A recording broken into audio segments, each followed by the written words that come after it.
Lo dicho, en los contenidos de La Mañana en Camino nos acompaña como cada miércoles el ingeniero Sebastián García, también director de IDATA, y que nos ayuda justamente en la columna de inteligencia artificial. Hoy vamos a continuar la columna de la semana pasada, Inteligencia para mentir, parte 2. Buen día y bienvenido, Seba. Buenos días, Diego, ¿cómo estás? ¿Te parece hacer un repaso acerca de lo que fue la columna anterior? Sobre todo, dar cuenta de qué va las noticias falsas, los bots, lo que son las cuentas falsas también, que son muchas veces lo que difunden las fake news, conocidas como fake news, y lo que son las granjas de bots, ¿no? Correcto. Que son ese conjunto de cuentas que muchas veces son manejados por una entidad, ¿no? Correcto, exacto.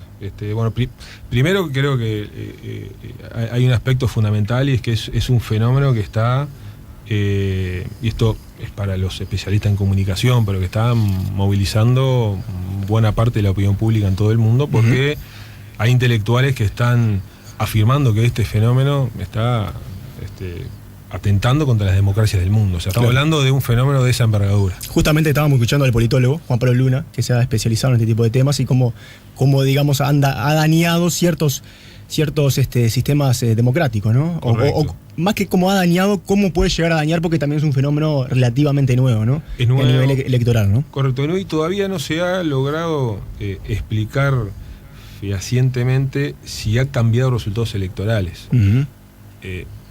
Se intuye que sí, pero todavía no está demostrado, porque esto, como decís vos, son fenómenos nuevos que estamos empezando a vivir en Uruguay. Y creo que ahí nos tiene que hacer un clic en la cabeza en cuanto que no es un fenómeno que se vivió con Trump en Estados Unidos, con cuentas rusas que eran falsas, que ahora vemos un poquito de eso, sino que ya está empezando a aparecer en nuestro país. Tuvimos el ejemplo del actual intendente Martínez y precandidato justamente del Frente Amplio, en donde hubieron cuentas falsas donde se lo agredía, ¿no? Correcto. Públicamente. Correcto, y ahí nos consta que en Uruguay hay actividad de cuentas falsas en diversas redes, y que ya se están moviendo de manera inteligente ciertas noticias falsas, tendenciosas, con un aparato muy bien montado, y bueno, de cara a lo que va a ser la campaña electoral, que ya arrancó.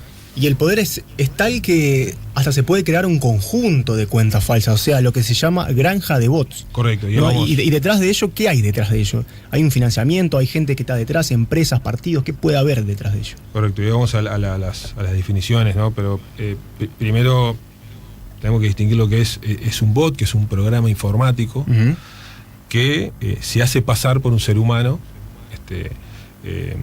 que maneja una cuenta, que puede ser de Twitter, que puede ser de Facebook, y que incluso puede ser un número de WhatsApp, y genera contenido de una manera cada vez más inteligente, han evolucionado, y genera noticias que son falsas, pero no se maneja solo, porque una cuenta en realidad no mueve la aguja de la opinión en una red, sino, como bien decís, se mueven en granjas de bots, ¿sí? Que es la abreviación de robot en inglés. Claro. Que de alguna manera permite que a veces cientos o miles de cuentas, depende en qué país estemos, pero en Uruguay estamos hablando de cientos de cuentas que ya están identificadas como que son bots, envían mensajes, inyectan mensajes en distintas redes para que después los propios usuarios, los seres humanos, las viralicemos entendiendo que son noticias reales. Claro. Eso en cuanto a los bots. Los trolls es un fenómeno similar, pero detrás de la cuenta lo que hay es un ser humano que maneja distintas cuentas y que se asiste habitualmente de programas informáticos. Entonces, habitualmente su cuenta la maneja un programa informático, como lo hace en el caso de los bots, pero cuando es necesario intervenir con otro nivel de inteligencia, lo hace directamente el ser humano, claro, generalmente respondiendo a otros usuarios. Muchas veces, déjame interrumpirte, Seba, se trata, por ejemplo, de cuentas con toques de humor, muchas veces, ¿no? Cuentas hasta con nombres, ¿no? Correcto. Nominadas de manera humorística y que no tienen identificación detrás, ¿no? Exacto, y que además lo que intentan es provocar, justamente, ¿no? Buscan provocar conversación, buscan provocar ciertos temas, instalarlos en la opinión pública, y de hecho lo están haciendo muy bien. Claro. Y algo que todo el mundo está analizando en distintos ámbitos. Nosotros acá le estamos tratando de dar un enfoque desde lo que es la tecnología y es la inteligencia artificial, es qué hacer con este fenómeno. Claro. porque parece ser un fenómeno irreversible. Parece ser un fenómeno que no se puede parar, que un fenómeno que donde la educación del usuario parece ser fundamental en cuanto a qué compartir y qué no. Pero recordemos que hace unos años el spam, el correo no deseado, ese correo electrónico que no llegaba, que era correo basura, ponía en jaque a la propia herramienta de correo electrónico. Recuerdo que hace unos años algunos usuarios decían, bueno, ya no se puede usar más correo electrónico, pues está invadido por correos que son publicitarios, que son falsos. Sin embargo, eso se pudo solucionar. Claro. Se pudo discriminar lo que es publicidad de lo que es. Correcto. Son correos, digamos, con virus para la gente muy corriente, ¿no? Con el uso de tecnología y con el uso de otras herramientas. Claro. Y el camino, en el caso de las noticias falsas, debería de ir por ahí. Justamente, ¿te parece entrar qué posibles soluciones o mecanismos hay para poder identificar y a su vez solucionar este tipo de problemas y nuevas herramientas que nos invaden, ¿no? Sí, absolutamente. Estaría bueno también incluir en esto, Seba, lo del WhatsApp, ¿no? Porque muchas veces se habla de, sobre todo Twitter, es una de las redes sociales que más activa en este tipo de temas, pero WhatsApp también ha arremetido, sobre todo en la elección de Brasil se vio claramente también cómo a través de WhatsApp se difundían fake news, ¿no? Totalmente, están pasando cosas muy graves con WhatsApp. Las elecciones de Brasil con Bolsonaro, bueno, fueron una de las más recientes. Comentábamos el miércoles pasado, están habiendo asesinatos en India, producto de noticias falsas que se inyectan en WhatsApp. Pero acá tenemos que distinguir la diferencia, y agradezco que hayas traído el punto, porque es muy distinto WhatsApp al resto de las redes. A ver. En el caso de Twitter es posible desarrollar programas informáticos que permitan monitorear la red, pues es una red abierta. Claro. Entonces de repente nosotros podríamos desarrollar un programa informático que esté escuchando todo el tiempo la red y con cierta inteligencia intentar detectar cierto contenido y cierta actividad maliciosa vinculada a noticias falsas. ¿Está bien? En el caso de WhatsApp está encriptada la comunicación. ¿Qué quiere decir esto? En otras palabras, no se puede pinchar, por así decirlo. Exacto, no se puede pinchar. Es más, en teoría, ni siquiera el propio WhatsApp y el dueño de WhatsApp, que es Facebook, puede pincharlo. Eso genera que no pueden filtrarlo. O sea, no hay forma ni que el propio Facebook pueda filtrar las noticias que circulan a través de esa red. Sin embargo, Facebook sí lo hace, ¿no? Sí ha regularizado este tipo de fenómenos, ¿no? Lo hace dentro de lo que es el propio Facebook, pero no en WhatsApp. Bien. Recordemos que WhatsApp es propiedad de Facebook desde hace algunos años. Sí. Ahora, ¿cómo regular esto tanto en redes como WhatsApp, como Facebook o Twitter o Instagram? Es complejo. Y comentábamos el miércoles pasado algo que a mí me da bastante escalofrío, que es que las grandes redes de alguna manera se están parando diciendo, bueno, nosotros tenemos la capacidad de poner editores, seres humanos, que revisen distintas noticias y las puedan filtrar. O sea, filtran lo que es verdad de lo que no es verdad. Bien. Ahora, ¿qué es sesgo? ¿Cuál es el criterio para determinar eso? En el caso de que logren desarrollar algoritmos, o sea, programas informáticos que esto lo automaticen, ¿con qué sesgo lo van a hacer? Nosotros como sociedad vamos a permitir que 2 o 3 grandes corporaciones nos digan qué es verdad y qué no es verdad. ¿Sabes qué se me viene a la cabeza, Seba? El sistema del VAR en el fútbol. Claro. La incorporación, ¿no? Del sistema. Que uno cree que a partir de la tecnología no va a haber intervención casi de ser humanos, ¿no?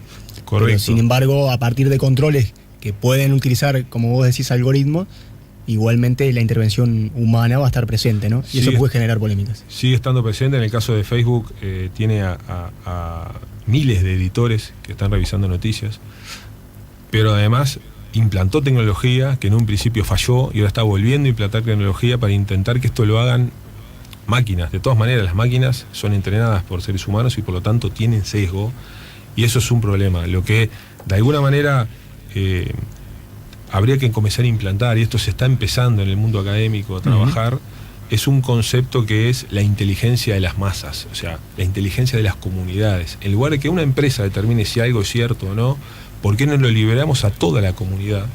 Y esto existen muchos ejemplos.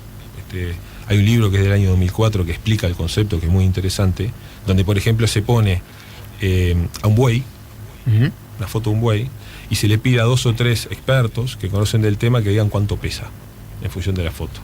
Esos expertos anotaron en determinados papeles cuánto pesaba ese buey, y luego se le preguntó a toda la comunidad, que hoy vía redes sociales se puede hacer. Entonces se le preguntó a miles de personas cuánto pesaba el buey. El promedio de lo que dijeron las masas fue más preciso de lo que lo dijeron los expertos. Entonces, ese concepto de preguntarle a la comunidad, ¿esto es verdadero o esto es falso? Y que de alguna manera terminen siendo ellos los que nos den la conclusión, parece ser el camino. Claro. Para resolver el problema. Claro, o sea que la comunidad a nivel de red social no es que esté infectada de antemano. Es infectada por intenciones de terceros. Hay fenómenos psicológicos en los cuales cada uno también lee lo que o cree lo que ya tiene previamente instalado en su cabeza. Pero de alguna manera a lo que vamos es, ¿por qué no utilizamos la inteligencia artificial en lugar de como herramienta para generar este tipo de daño, como herramienta también para empezar a mitigarlo? Claro. Y ya hay ciertas iniciativas. La buena noticia es que desde el punto de vista académico, en lo que es ciencia de la computación, se está empezando a estudiar el asunto. Bien. Con seriedad. La mala noticia es que recién se empezó a estudiar. O sea, claro.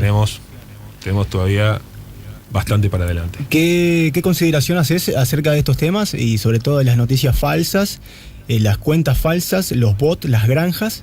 Con respecto, estamos terminando el año 2018, se nos viene el año 2019, año electoral en Uruguay. A nivel profesional, a través de IDATA, no sé si has tenido contacto ya con políticos, qué preocupaciones tienen, qué consultas llegan, sí. ¿Cuáles son sus principales preocupaciones ante este tipo de fenómenos que justamente pueden dañar lo que es la salud de una democracia? Correcto, a ver, todos tienen la misma preocupación. Sí estamos trabajando intensamente, todos tienen la misma preocupación respecto a la viralización de noticias falsas que generen efectos muy negativos. Pero acá quiero hacer una diferencia. A ver. Nosotros, lo que es mi faceta más profesional, pero en lo comercial, no tanto académico, trabajamos para varios países. En el caso de Uruguay, la preocupación de los políticos es que cómo podemos protegernos de esto. En otros países, caso Bolivia, por ejemplo, se solicitan granjas de bots para viralizar noticias. O sea, se pide como servicio, como si fuera, lógicamente es algo que nosotros no hacemos bajo ningún concepto, claro. Pero nos consta que sí hay organizaciones privadas que se dedican a alquilar sus cuentas falsas para viralizarlo. O sea que en otros países todavía se está con una cabeza de utilicemos estas herramientas para viralizar noticias. Y después veremos si son falsas o no. Claro. Lo que nos permita medir la aguja. Podemos decir entonces que el sistema político uruguayo advirtió esto como un problema más que una herramienta para utilizar para tener dividendos a nivel electoral, ¿no? Por lo menos en lo que a nosotros nos consta, sí. Podrá haber otras cosas, pero no ha sido tan evidente como pedidos que nos han llegado de otros países. En Uruguay aproximadamente, Seba, corregime si no, se han detectado más de 15.000 cuentas falsas en Twitter, sí, me parece, ¿no? Sí, correcto. Más o menos, ¿no? Correcto. Y en el mundo, en el último año, Twitter ha cerrado, bloqueado 80 millones de cuentas. O sea, cuentas que luego logran levantarse, renovarse y crearse nuevamente. Correcto, ¿no? Con otra inteligencia, exactamente. Con otra inteligencia, porque de alguna manera tienen que eludir los controles de las redes sociales, teniendo un comportamiento lo más parecido a un ser humano.